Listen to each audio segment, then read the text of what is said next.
నీ రిలేషన్లో నాకు వద్దు, నాకు నువ్వే కావాలి. నాకు నువ్వే కావాలి, గుడి అక్కడ ఉంది, లైఫ్ లాంగ్ ఉంటా, నేను నాకు వద్దు, నేను ఒప్పుకోనంట.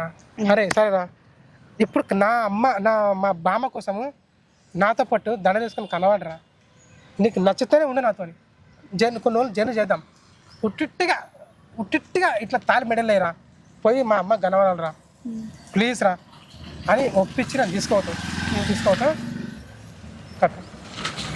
పార్ట్ 2 తీయాలా వద్దా, పెళ్ళి అయిందా కాలేదా సస్పెన్స్, ఆ ముసలి ఉంటుందా పోతా సస్పెన్స్. మీరు చెప్పారు కదా నిజంగా సీన్స్ ఉంటాయంటే నేను యాక్సెప్ట్ చేయలేను.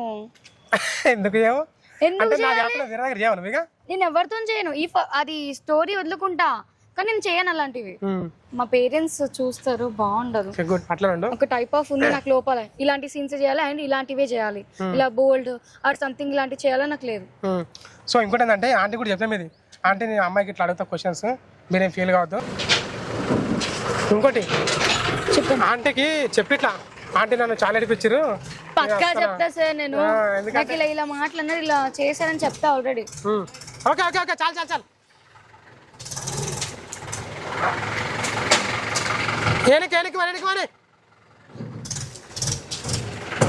ఓకేనా. ఆంటీకి చెప్పినాము, ఆంటీకి ఏం చెప్పక ఇట్లా చెప్తే చెప్పుకోడు కానీ ఆంటీకి మా గురించి తెలుసు కాబట్టి నథింగ్. ఇప్పుడు మీరు ఎట్లా వచ్చారు మీరు? నేను ర్యాపిడో బుక్ చేసుకుని వచ్చా, మీరు చెప్పారు కదా సార్, సో అక్కడ హాలిడే తీసుకుని వచ్చాను నేను. సరే మాకు దింపుతాడు, పర్లేదు మీరు వెళ్తారా మీరు? దింపినా పర్లేదు. థ్యాంక్ యూ సో మచ్, మీ అమ్మాయిలు టైం అయినా మాకు కేటాయించేందుకు ధన్యవాదములు. నేను ఫోన్లో మాట్లాడతాను అన్ని వివరాలు, అర్థమవుతా? Shooting time, date, dressing, story బాగుంది సార్. ఓకేనా, థ్యాంక్ యూ సో మచ్. ఒక హాఫ్ డేలో అయిపోతుంది, చిన్న కంటెంట్ ముసలమ్మ కోసం, ఇది ముసలమ్మను బతికించడం కోసము.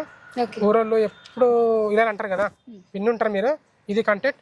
మీకు ఏమైనా ఉంటే ఫోన్లో మాట్లాడతా. Thank you so much. Chai, coffee, biryani? అరే ఫస్ట్ టైం వచ్చి ఏం దాకుండా అవుతారు, next time sir. Thank you so much. ఓకేనా. మహేష్ చేస్తాడా పిల్ల యాక్టింగ్? చూసేట్టే ఉందిగా, బాగానే నటించింది. చూద్దాం, రేపు మనం మాట్లాడితే చెప్తాం. Okay, thank you so much. Cut.